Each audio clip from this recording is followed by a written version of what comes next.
How one car changed the world. Forever. The untold story of Henry Ford and the Model T. Imagine a world silent of the roar of engines. It is the dawn of the 20th century, and the landscape of America is a vast, quiet expanse of dirt roads and isolated communities. To travel is to labor. If you want to go to town, you saddle a horse or hitch a wagon. The roads are rutted tracks that turn into impassable swamps when it rains and choke you with dust when it is dry. The cities are crowded, smelling of coal smoke and horse manure. In this world, the automobile exists, but it is a rare beast. It is a plaything for the ultra-rich, a noisy, unreliable contraption that costs more than a standard house. It is a symbol of excess, not utility. The common man looks at these horseless carriages with a mixture of curiosity and disdain, never imagining that he would ever sit behind the wheel of one. But in the smoky industrial city of Detroit, a man named Henry Ford was dreaming of something different. He was not interested in building toys for millionaires. He was a mechanic, a farmer's son who hated the drudgery of farm life and believed that machinery could liberate mankind from hard labor. Henry saw the automobile not as a luxury, but as a necessity. He had a vision that seemed laughable to the financiers and industrialists of his time. He wanted to build a car for the great multitude. It would be large enough for the family, but small enough for the individual to run and care for. It would be constructed of the best materials, by the best men to be hired, after the simplest designs that modern engineering could devise. But it would be so low in price that no man making a good salary would be unable to own one. The year was 1908. After years of experimentation, failures, and earlier models that ranged from the Model A to the Model S, Henry Ford unveiled his masterpiece. He called it the Model T. When the Model T first rolled out of the Paquette Avenue plant, it did not look like a revolution. It was boxy, sitting high off the ground on spindly wooden spoke wheels. It was stark and utilitarian, but beneath that simple exterior lay a brilliance that would change history. The Model T was designed for the America that existed, not the one that Ford hoped for. It was built with vanadium steel, an alloy that was lightweight yet incredibly strong, allowing the car to withstand the punishment of those terrible rural roads. Its high ground clearance meant it could navigate deep ruts and mud without getting stuck.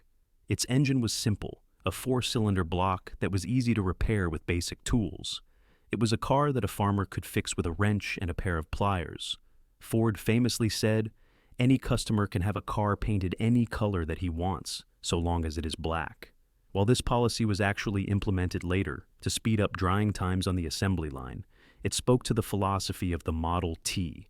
It was not about vanity. It was about function. It was affectionately nicknamed the Tin Lizzie or the Flivver, and almost overnight, America fell in love. But having a great car was only half the battle. The demand for the Model T was instantaneous and overwhelming. People clamored for this machine that promised freedom. However, in the early days, cars were built one by one. Teams of skilled craftsmen would gather around a chassis, slowly adding parts until the car was finished. It was a slow, inefficient process. Ford could not make them fast enough to satisfy the hunger of the market. He realized that to fulfill his promise of a car for the masses, he had to fundamentally change the way things were made. This leads us to the second, perhaps more important part of this story: the birth of the moving assembly line. The inspiration came from an unlikely source. Legend has it that one of Ford's engineers visited a slaughterhouse in Chicago. There, he watched as carcasses were moved along an overhead trolley system. Butchers stood at fixed stations, and as the meat moved past them, they would perform a single specific cut before the carcass moved to the next man. It was a disassembly line. The engineer thought, why not reverse the process? Instead of men moving around the car, why not have the car move past the men? In 1913, at his new massive Highland Park plant, Henry Ford and his team implemented this radical idea. They installed a moving belt. They broke down the complex task of building a car into thousands of tiny, repetitive steps. One man would put on a wheel. The next would tighten the nuts. The next would install the steering wheel. No one had to move their feet. The work came to them. The results were nothing short of miraculous. Before the assembly line, it took about 12 hours to build a single car. With the new system refined, they cut that time down to 90 minutes. Eventually, a Model T was rolling off the line every 24 seconds. This explosion in productivity had a profound economic effect. Because Ford could build cars faster and cheaper than anyone else, he could lower the price. When the Model T was introduced in 1908, it cost $850. By the mid-1920s, the price had dropped to $260. For the first time in human history, personal mechanized transport was within reach of the average worker. But the assembly line brought its own problems. The work was monotonous. It was grueling. Men felt like cogs in a machine, doing the same repetitive motion thousands of times a day. Turnover at the Ford plant skyrocketed. Workers would quit after a few days, unable to stand the pace and the boredom. Ford faced a crisis. He had the most efficient factory in the world, but he could not keep men employed to run it. In January 1914, Henry Ford made an announcement that shook the industrial world even more than his car had. He announced the $5 day. At a time when the average factory worker made about $2.30 a day, Ford more than doubled the wage. He also reduced the workday from 9 hours to 8 hours. The Wall Street Journal called it economic crime. Other factory owners were furious, predicting that Ford would go bankrupt. They accused him of spoiling the workforce. But Ford was playing a longer game. He reasoned that if he paid his workers enough, they would stay. The turnover rate plummeted instantly. The best mechanics in the country flocked to Detroit to work for Ford. But there was another, deeper brilliance to this move. By paying his workers $5 a day, Henry Ford created a new class of consumers. His own workers could now afford to buy the very cars they were building. He was not just manufacturing automobiles. He was manufacturing the American middle class. The impact of the Model T rippled outward, transforming everything it touched. Because millions of people now owned cars, the government was forced to build better roads. The Highway Act of 1921 began the process of paving America. Gas stations, diners, and motels sprang up along these new highways, creating entirely new industries. The isolation of rural life was broken forever. A farmer could now drive his produce to market in a nearby city and be back in time for dinner. A doctor could reach a sick patient in minutes rather than hours. Schools consolidated, as buses could now transport children from far-flung farms to central locations. The barrier between the city and the country began to dissolve. Culturally, the Model T changed the courtship rituals of the nation. Before the car, young people courted in the family parlor, under the watchful eyes of their parents. Now, they could drive away. The car became a private room on wheels, giving rise to a new sense of independence and freedom for the youth of America. It changed the way people vacationed, giving birth to the concept of the road trip. The national parks saw a surge in visitors as families loaded up their Tin Lizzies and set out to see the wonders of the West. However, the dominance of the Model T could not last forever. Henry Ford, for all his genius, was a stubborn man. He loved his Model T. He believed it was the perfect car and saw no reason to change it. As the 1920s roared on, competitors like General Motors began to offer cars that were more stylish, more comfortable, and available in a variety of colors. They introduced the concept of the annual model change, making cars a fashion statement as well as a utility. Customers began to want more than just basic transportation. They wanted speed, luxury, and status.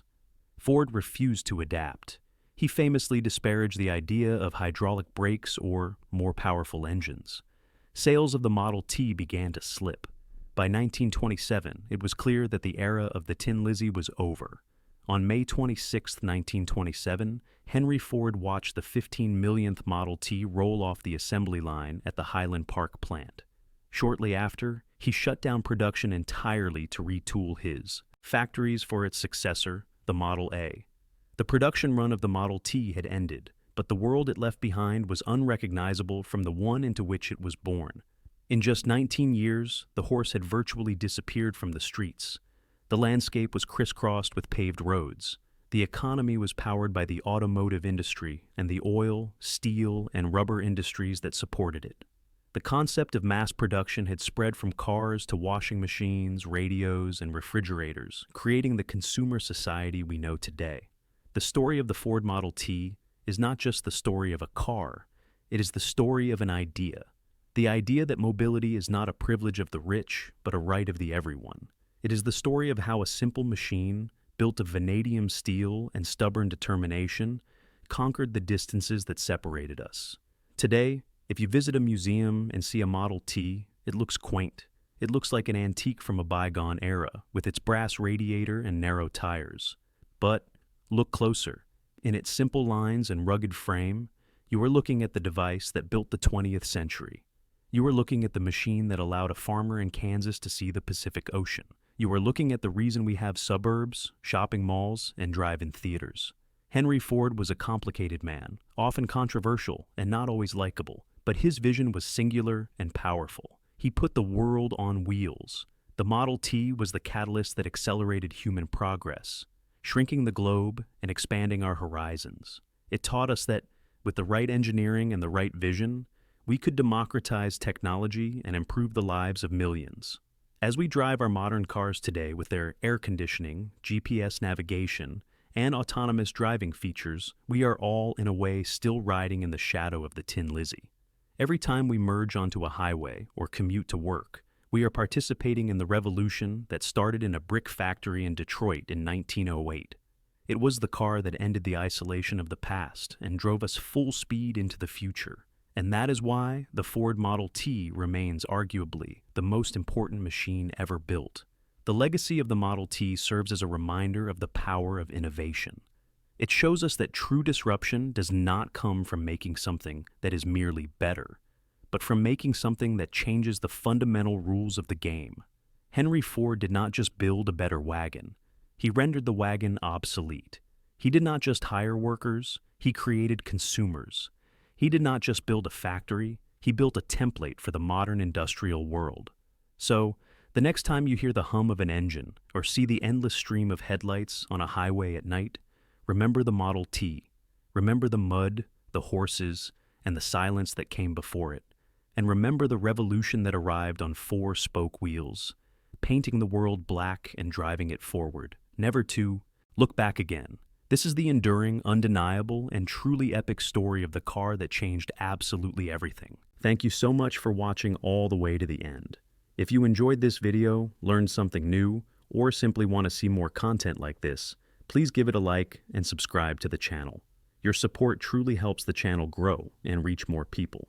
And if you have thoughts or ideas you'd like to share, feel free to leave a comment. I'd love to hear from you. See you in the next video.